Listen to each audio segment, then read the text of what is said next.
And today, the next session that we are having is actually taking a focus on foundational literacy and numeracy in Africa. And I'm really delighted that actually our next panel includes three great friends of mine. But I want to start off with presenting or introducing our moderator, who I have a huge admiration for. So if you give me 2 seconds actually to talk about her, I think that will be most justified in this situation. So friends, I'm really pleased that we're able to again have such a global conversation. And the thing about conferences in particular is that they do hinge on incredible moderation. And so one of the best that I've ever met is our next moderator. Her name is Julie Gichuru.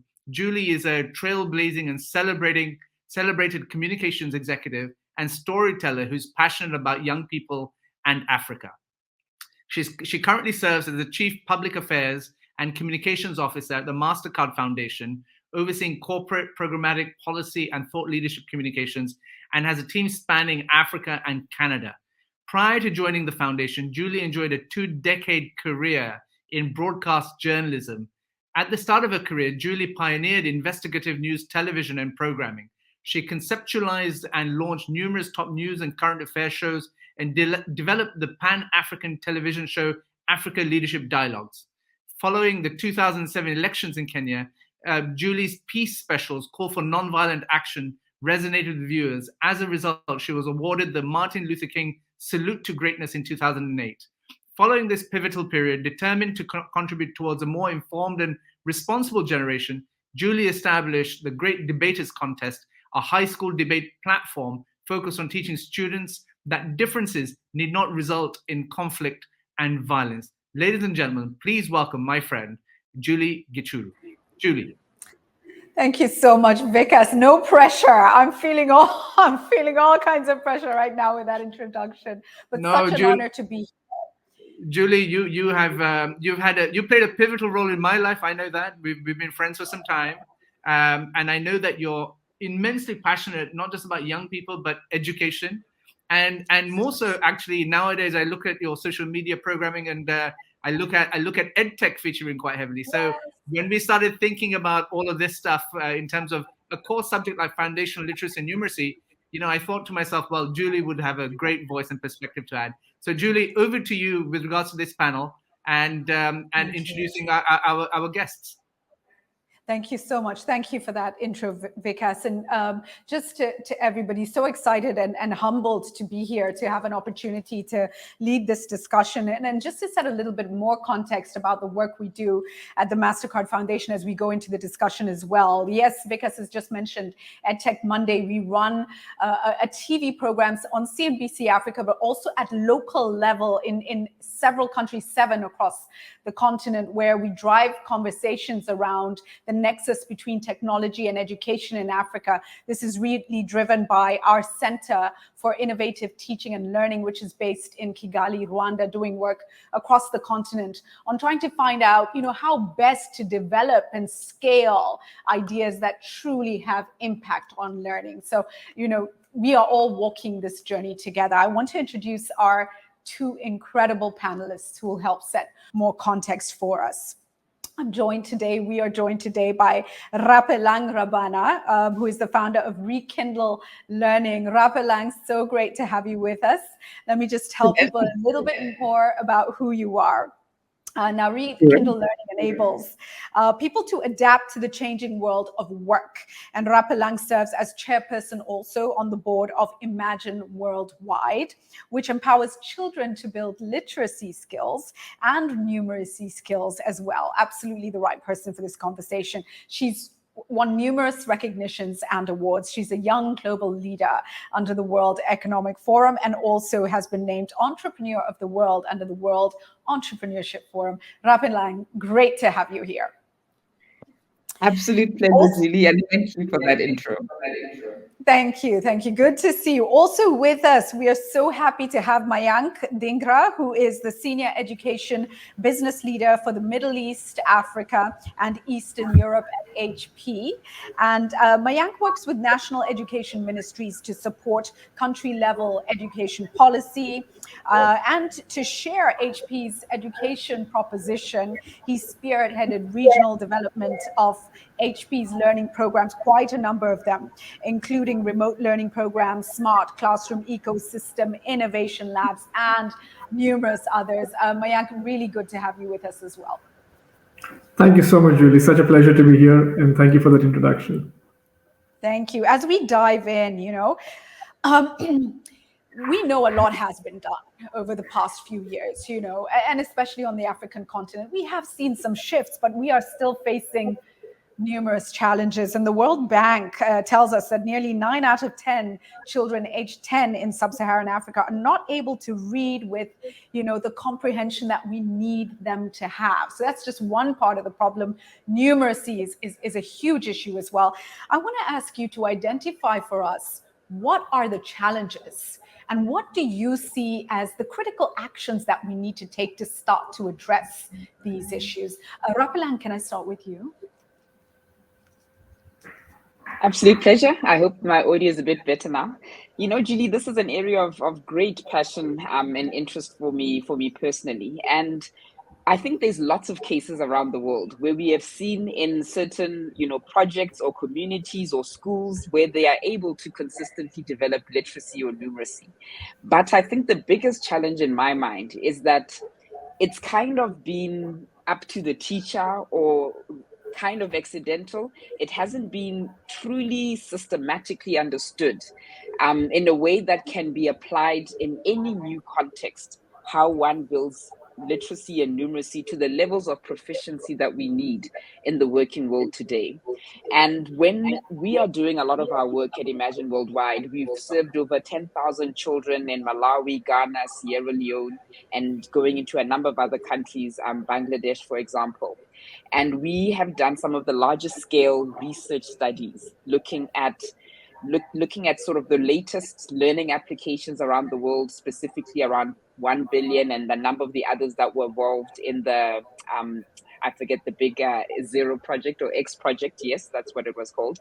And the results that came of that. And we've been able to demonstrate that using those applications entirely self-directed in communities without power in the schools, without dedicated connectivity, and without a teacher facilitating the session, that they were able to achieve significant learning benefits. In some cases, an average of 4 more months on average in a school year than they would ordinarily have, and 50% higher performance in their normal school exams.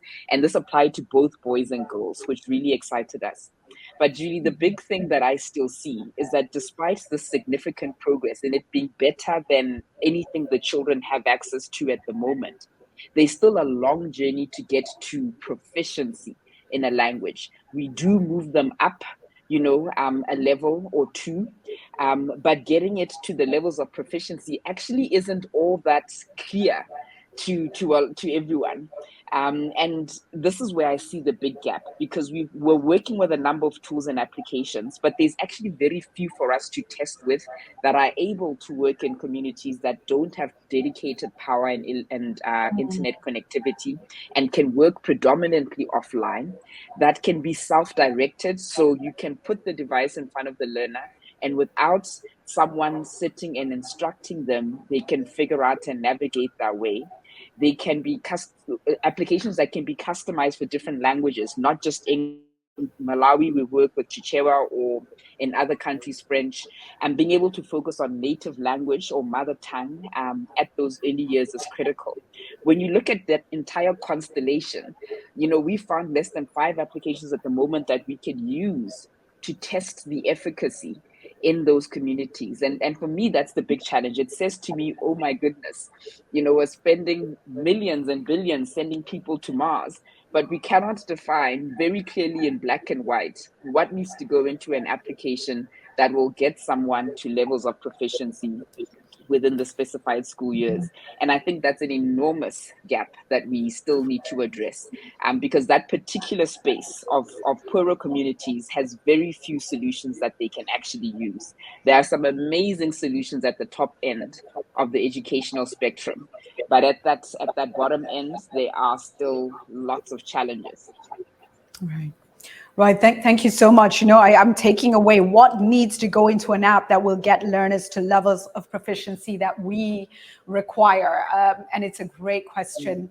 Let me come, Mayank, to you on this. What's the greatest challenge, and what are some of the ways we can deal with it for them? Thank you, Julie. And I think great insights from Rapelang, of course, and I probably will add to some of them. So I think there is the macroeconomic sort of issues. There's poverty. There's whether the country is resource rich or resource poor. That makes a difference. The gender gap in that country makes a difference. So, but these are almost a chicken and egg situation, right? Which actually precedes which, because they just form a vicious cycle. So if you're a poorer nation, you will have lower levels of literacy usually, right? If you're a poor but a resource-rich nation, you probably have a slight upper hand on it. But if you're both resource poor and GDP poor, then you have a double impact. And then you add to that the gender gap complexity. Then you start seeing a real chasm between literacy and where it should be. And then once you start looking at the local infrastructure point of view, I think that makes the second level of difference, which is the level of schools that are available, right? The brick and mortar schools that are actually available. But within the brick and mortar schools, what's the level of data and connectivity and network that's available to them? What's the level of teacher skills? Because that's a very, very important area, because to Rapelang's point, that how do you make this systematic unless teachers are really skilled in literacy interventions or have had the right sort of background in it? So these become sort of a macro and sort of a local context issues, and I'm just highlighting the top three, right? There are numerous others, and then there are outliers, right? So you have these black swan events like COVID, which have accentuated the learning gap, because the recent study by McKinsey has shown that we have an average of 4-month literacy poverty because of this, and that has affected has increased the number of poor readers by 50%, right? Who are 2 years behind their age group. So there are these kind of black swan events which have accentuated it, and then there's the outliers like mother tongue literacy, right? And I think that's a missing trick, because the ability to read or be literate in your mother tongue actually determines how well you'll adopt a second language as well. So that construct within your mind, the synapses it forms within your minds to be able to understand a language and then leverage that understanding into a second language, I think we haven't really explored that or exploited that. So that to me is that sort of ecosystem of issues that need to be addressed, and again from a sort of helicopter view, we did a good job in terms of creating the era of access. From 2000 to 2010 with the Millennium Development Goals, access was improved, right? We have 99% of the students in Africa actually entering primary schools. But the reading ability is where we have failed, right? So from 2010 to 2015 was supposed to be the era of learning, and that learning we have failed to sort of truly grasp or exploit. And we've already moved to the era of outcomes with the SDG goals.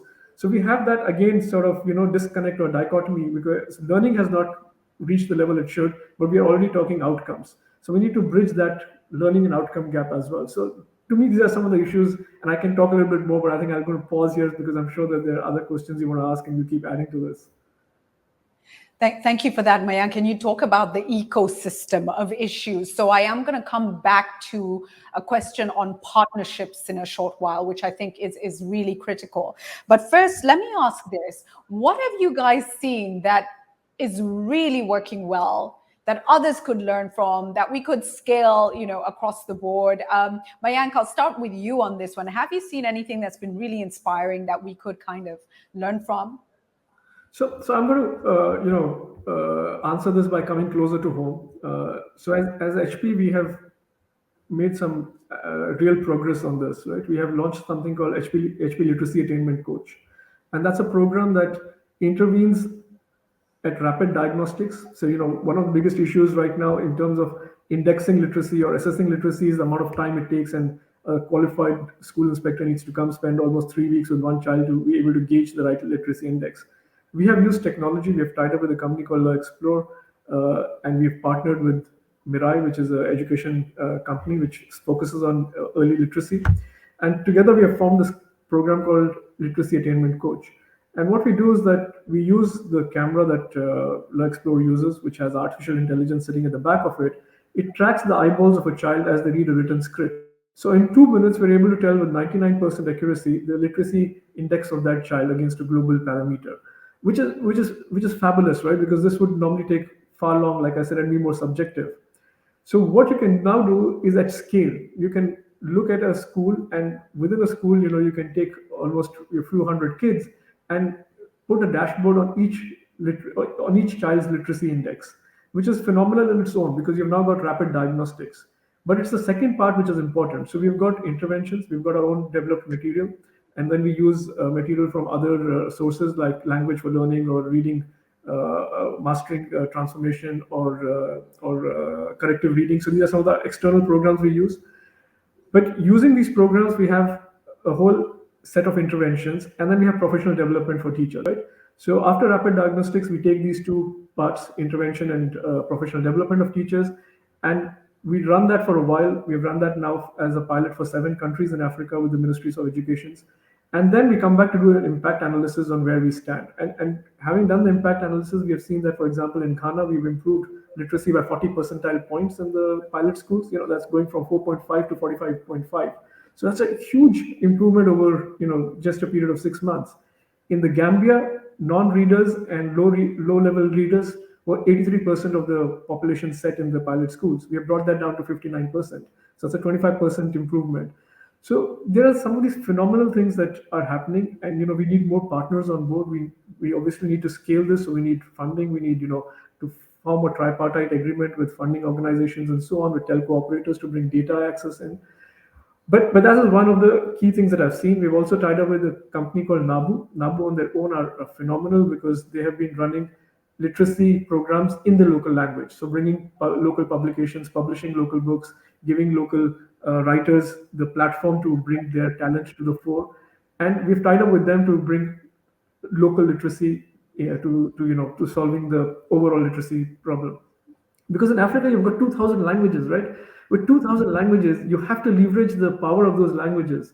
And over 75 of them are spoken by 1 million users. So that's, a population base that you need to really use to transform what's happening at the literacy level. So yeah, these are some of the things that, we've been doing and I think have been running successfully. Thank you so much. Really remarkable. Really, and I'm going to come back, Mayank, to ask you to share the website. Where can we get more information on this? So just be ready. I'll come back with that question. Rapelang, for you, what have you seen that has worked really well, has been really inspirational and impactful? Julie, it's surprising that as in this world of ours, it still comes back to the simple things, consistency and discipline in getting results.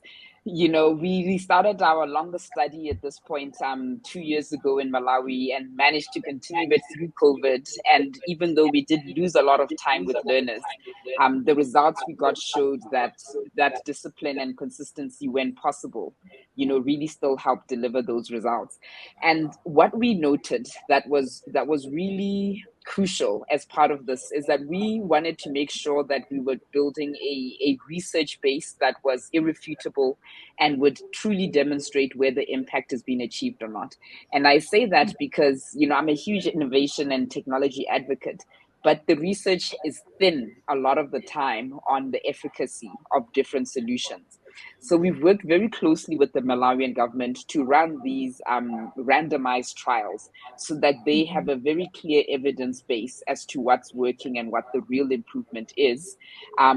While in other studies, it was much more of driving engagement and consumption. But these randomized trials, I think, have been crucial to really get to a point where funders can see what the impact is. And I don't think we value that enough, that we talk a lot of the nice things, but, my colleague here is also doing a lot on the studies and the statistics and really producing the results.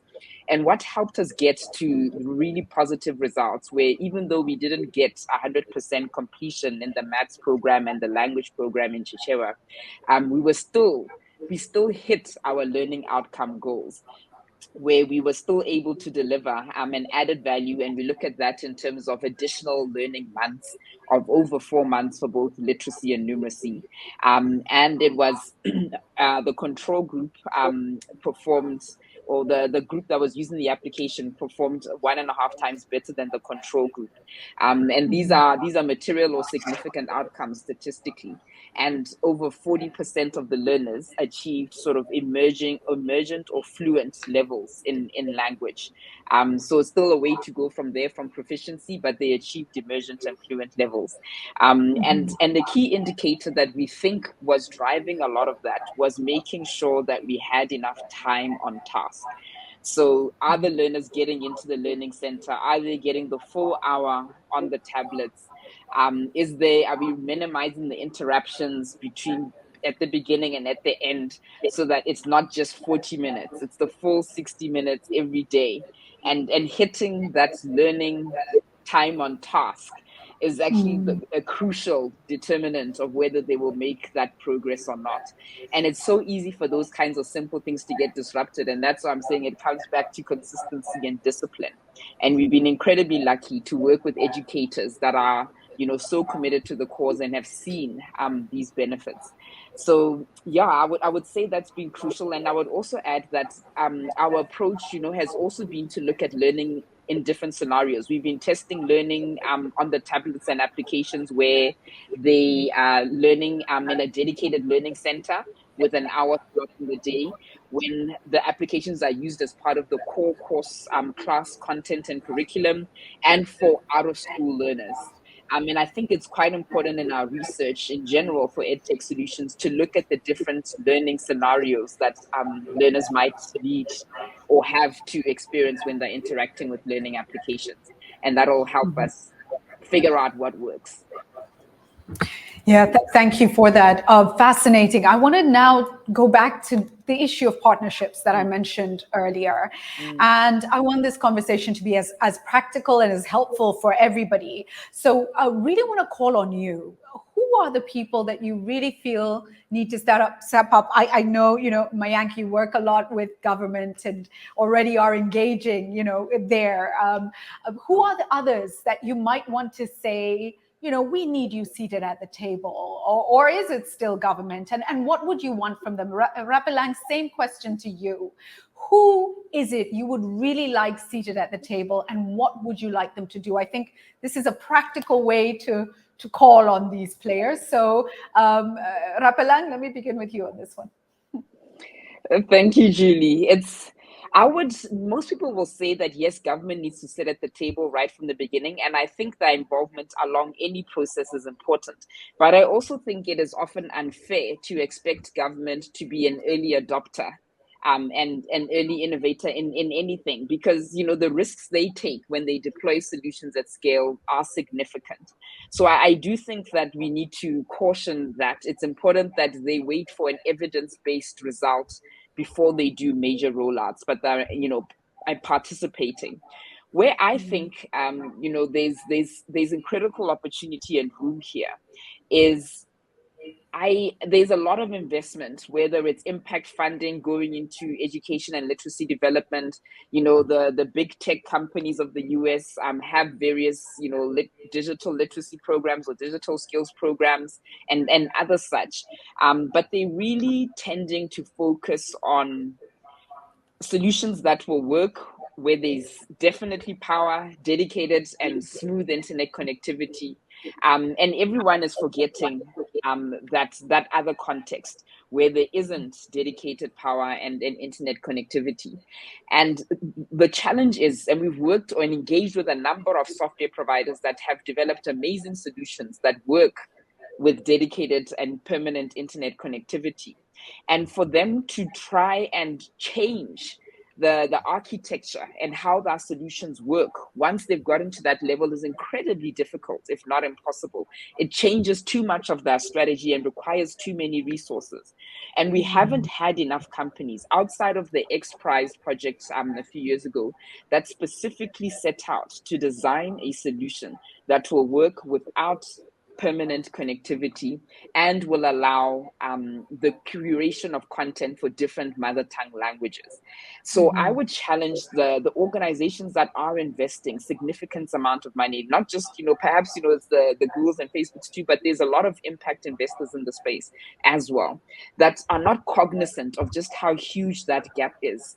And I say in the 8 years we've been running Imagine Worldwide, we've only found less than 5 applications in the whole world that can work in those circumstances.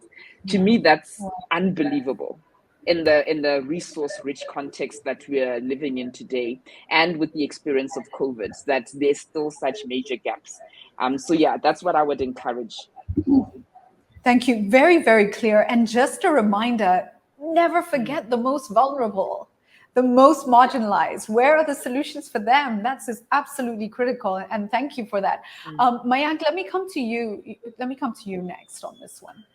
So I think, one of the biggest parties that need to be on the table are the NGOs, right? The local NGOs, because they make so much of a difference. And I'll give you real examples, right? In Ghana, we started working with a local NGO called Link. And because of the impact we were able to show, to Rapelang's point, that we were able to show in a small pilot the 40 percentile improvement, which I spoke about, the Ghana Ministry of Education got really interested in taking that now data and scaling up the program and then applying for a grant. So I think, we need the NGOs. We've got that same thing happening in Liberia, where we are running the literacy attainment coach again. And there as well, the local NGO is just fabulous. I mean, the level of support they can give, the level of context and customization that they can do for us is something that we would never be able to do on our own. So, they are, I think, one of the most forgotten but most important pieces of this ecosystem. But equally, I think, we need, after the NGOs, we need the Ministry of Education, of course, to be on the table, but we also need the funding organizations to be a part of this conversation. And that funding organization could be private multinational foundations such as yourself, Julie from Mastercard Foundation, or it can be a World Bank, or it can be African Development Bank. But I think they need to be part of this process early on so that they can see the impact and then decide on what they want to take as actions from that impact and what's the level of funding they can provide. We need professional grant writers, right? And while we use our own grant writers, I think there is a space for having somebody as an entity which does professional grant writing to become part of that ecosystem. And then finally, I think we need telco providers, because data is obviously crucial right now in Africa as a accessibility point of view. And you can move from 20% accessibility on Wi-Fi to suddenly in north of 80% accessibility once you get cellular data involved. So if we can get a telco operator to come in, zero rate the right solutions, and then become part of that ecosystem, I think we sort of complete that circle. And we've seen this happening in real life in South Africa as well, right? We run a program called HP IDEA, which stands for HP Innovation Digital Education Academy. We run that in 15 countries, or most of them in Africa now. And we're trying to skill teachers, but not just upskill and reskill teachers to become digitally fluent, but we are also trying to make sure that they have an innovative mindset, because the reality is that you will not have utopian resources with you. But what is your level of resilience? What is your level of creativity to use the resources that you have to make the right outcomes for your students? And there we have had great response from Umlambo Foundation by bringing them into the equation. So Umlambo Foundation is run by Dr. Pumzile, as you know, and they have just been priceless for us as a partner on the ground, who have been able to make such a difference with the DBE schools in South Africa.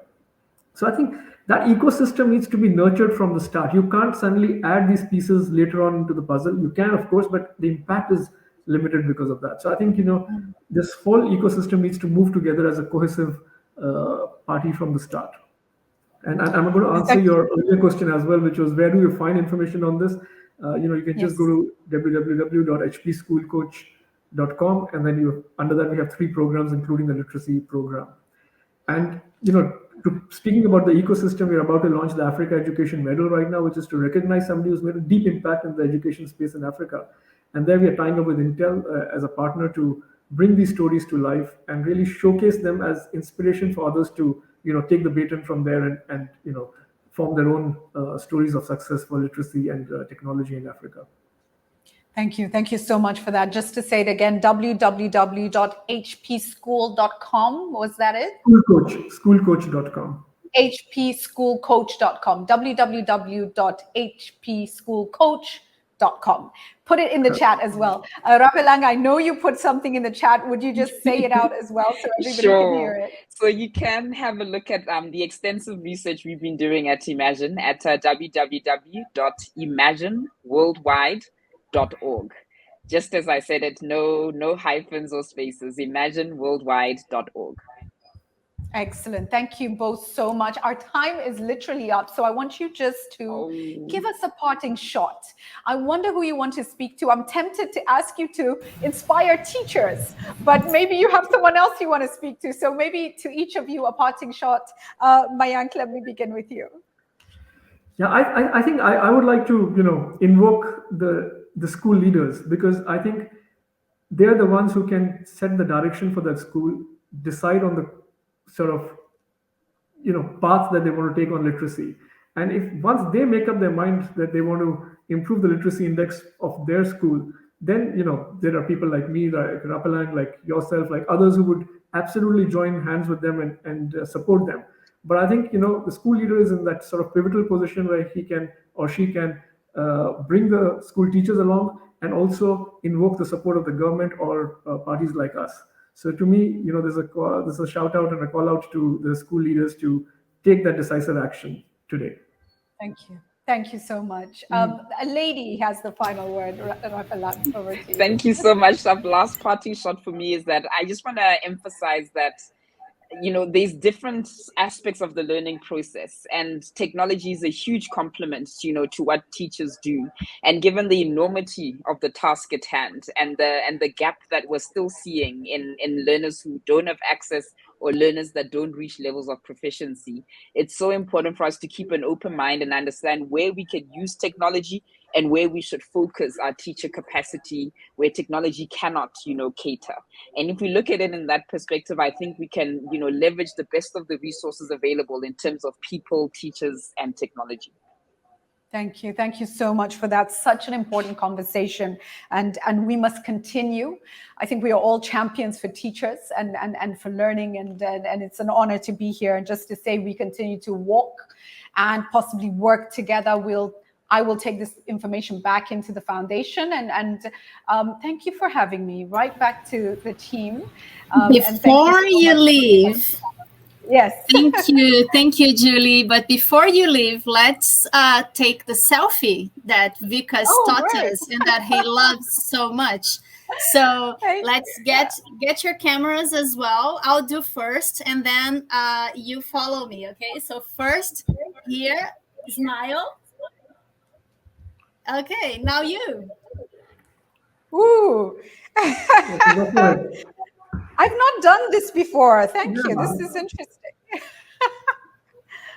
Okay. Well, no, I don't think I can get it this way. Let me try this way.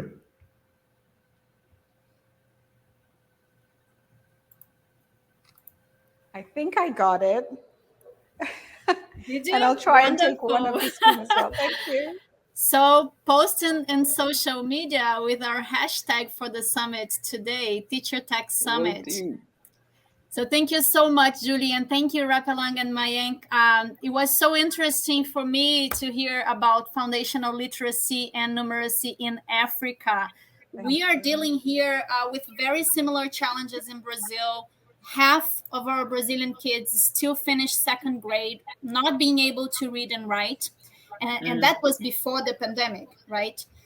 So the Lehman Foundation is also engaged in an alliance here in Brazil, together with other institutions and organizations, to ensure that every kid masters literacy and numeracy skills by the end of second grade.